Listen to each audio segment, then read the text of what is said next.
पूरे देश में इस बात को प्रचारित किया कि अच्छे दिन आएंगे और 2 करोड़ नौजवानों को रोजगार देने की हम व्यवस्था करेंगे, सबके खाते में 15-15 लाख रुपए भी आएंगे जी। इन्हीं बातों पर 2014 में सरकार आई थी भाई। पूरे देश को इन लोगों ने हैप्टिमाइज करने का काम किया। बिंदुओं पे ये चुनाव में गए हुए थे, उसमें तो था ये इनकी बातें कि 19 लाख रोजगार की बात, और प्रधानमंत्री ने 2 करोड़ प्रति वर्ष रोजगार की बात की। और जितनी वैकेंसियां है, जो अभी वर्तमान में वैकेंसी है, सरकार उसको भी भरने के लिए तैयार नहीं है। नमस्कार, भारत लाइव देख रहे हैं आप। बिहार में एमएलसी चुनाव को लेकर लगातार चर्चा है। ऐसे में सीट बंटवारे को लेकर बातें चल रही है। एनडीए में लगभग फाइनल है, मुकेश सहनी को अगर छोड़ दें।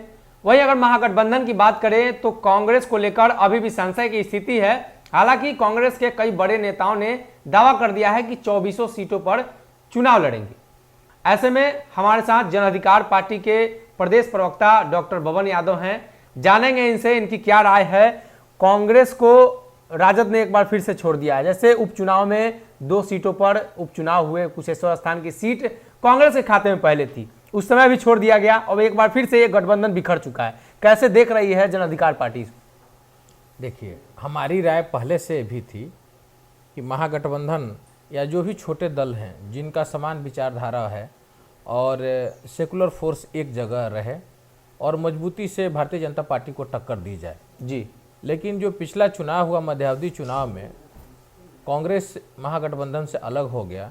हम लोग ने कांग्रेस का प्रचार करने का काम किया और उस समय हम लोगों ने कांग्रेस को समर्थन देने का काम किया था।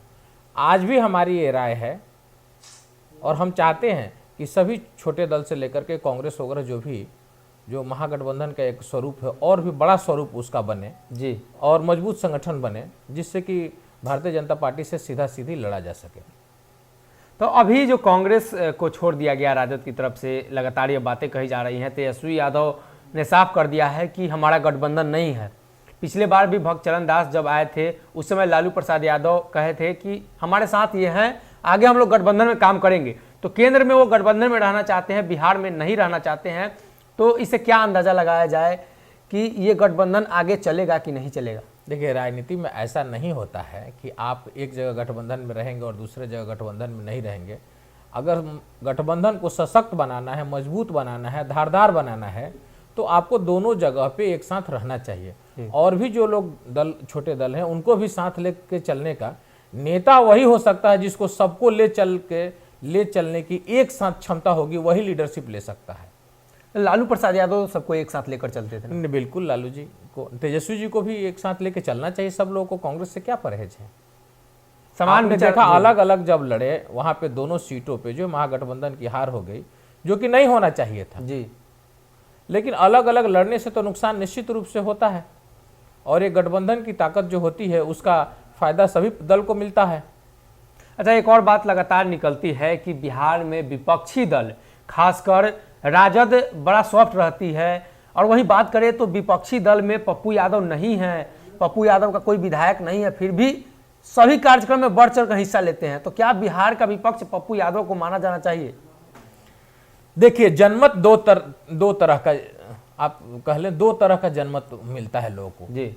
एक जनमत उसको जो 3 तरह का जनमत, आप ऑलमोस्ट आप मान लिए 3 तरह का जनमत जनता देती है जी। एक जो सरकार बनाने के लिए जो जनमत मिलता है, मैंडेट जो मिलता है, उससे सरकार बनाते हैं लोग और सरकार चलाती है। दूसरा जो जनमत मिला वह सरकार के सामने प्रतिपक्ष के रूप में बिहार की जनता की बात को, आवाज को उठाने के लिए सदन में ये जो एक जनमत, ये इस तरह का जनमत मिला। तीसरा जो जनमत मिला कि अभी आपको भाई संघर्ष करना है, सड़क पे सरकार का विरोध करना है, तो जनमत जो मैंडेट जनता ने दिया है, हमें अभी सड़क पे संघर्ष करने के लिए दिया है और सड़क पर का विपक्ष हम हैं।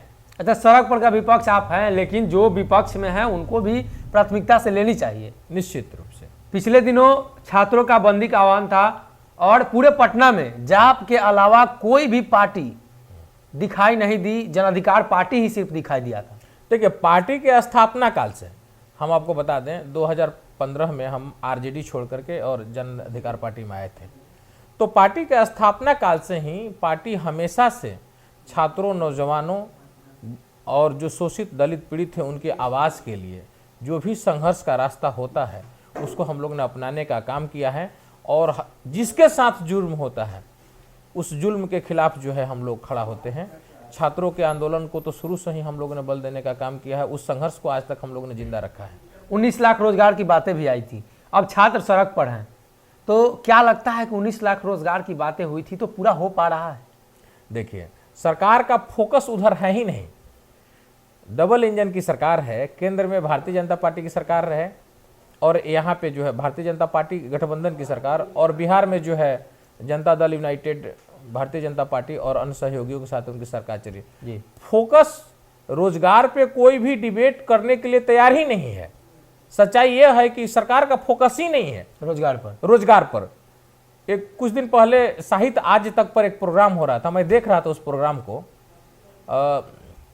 एक बीइंग ह्यूमन करके एक चैनल है रजत वर्मा की, उसका एक पूरा डिस्क्रिप्शन एक बता रहे थे। आप एक साहित्यकार हैं, बड़े साहित्यकार वरुण जी, तो वो बता रहे थे कि 3 बड़े हिंदुस्तान के बड़े चैनलों पे 300 डिबेट हुआ, जिसमें 225 डिबेट सिर्फ हिंदुस्तान पाकिस्तान मंदिर मस्जिद पर हुआ जी, और रोजगार पर मात्र 10 या 12 डिबेट हुए। आप समझ लीजिए 300 में 10 से 12, 10% डिबेट होते हैं रोजगार पे जी। जहां ये नौजवानों का देश है, 60% नौजवान है इस देश में, और करोड़ों की संख्या में लोग रोजगार के लिए खड़े हैं कतार में, और जितनी वैकेंसियां है, जो अभी वर्तमान में वैकेंसी है, सरकार उसको भी भरने के लिए तैयार नहीं है जी। अब विपक्षी दल की बात छोड़ दे, अगर सत्ता पक्ष की बात करें तो सत्ता पक्ष साफ तौर पे कह रहे हैं कि सरकार सजग है इसको लेकर, सरकार काम भी कर रही है, लेकिन पप्पू यादव सिर्फ राजनीति करते हैं, छात्रों के नाम पर राजनीति करते हैं, सड़क पर हंगामा करते हैं। आप पिछले 5 साल में भारतीय जनता पार्टी का आंकड़ा उठा कर देख लीजिए, प्रति वर्ष कितने लोगों को सरकारी नौकरी मिली। जहां सरकारी नौकरी का स्कोप था उसको भी प्राइवेट के हाथ में बेच दिया गया, और कितना वैकेंसी निकला और कितना रिक्रूटमेंट हुआ पिछले 5 सालों का उठा करके आप देख लीजिए। अच्छा, इसके लिए आप जिम्मेदार किसे मानते हैं? अगर बात करें जदयू भी सरकार में, भाजपा भी है, तो संयुक्त रूप से दोनों जिम्मेदार हैं या जदयू जिम्मेदार है, भाजपा ज्यादा जिम्मेदार है? कौन से लोग ज्यादा जिम्मेदार? देखिए, आप केंद्र की नौकरियों के ले लें, क्योंकि केंद्र एक बड़ा एस्पेक्ट है, वहां बड़ा प्रोस्पेक्ट है जॉब का, उनको ले ले तो भारतीय जनता पार्टी पूरे देश के लिए जवाबदेह है, और उसको आने वाला भविष्य में नौजवानों को जवाब देना होगा। बिहार के परिदृश्य में चूंकि जनता दल यूनाइटेड और भारतीय जनता पार्टी की संयुक्त सरकार है, तो निश्चित रूप से उसके जो मुखिया हैं आदरणीय नीतीश कुमार जी, निश्चित रूप से जवाबदेह हैं उसके लिए। लेकिन लगातार बातें आती हैं तो नीतीश कुमार जी के बारे में कई बार ये बातें कही है कि भाजपा ने 19 लाख रोजगार की बात की थी। नहीं, ये तो गठबंधन का एजेंडा था ना उनका, भारतीय जनता पार्टी और ये जो इनका कॉमन एजेंडा था, और ये सरकार का ये जो मैनिफेस्टो था, जिस बिंदुओं पे ये चुनाव में गए हुए थे, उसमें तो था ये इनकी बातें कि 19 लाख रोजगार की बात, और प्रधानमंत्री ने 2 करोड़ प्रति वर्ष रोजगार की बात की थी 2014 में ही प्रधानमंत्री जी के, वो तो बीजेपी के मैनिफेस्टो में था, और उन लोगों ने पूरे देश में इस बात को प्रचारित किया कि अच्छे दिन आएंगे और 2 करोड़ नौजवानों को रोजगार देने की हम व्यवस्था करेंगे, सबके खाते में 15-15 लाख रुपए भी आएंगे जी। इन्हीं बातों पर 2014 में सरकार आई थी भाई।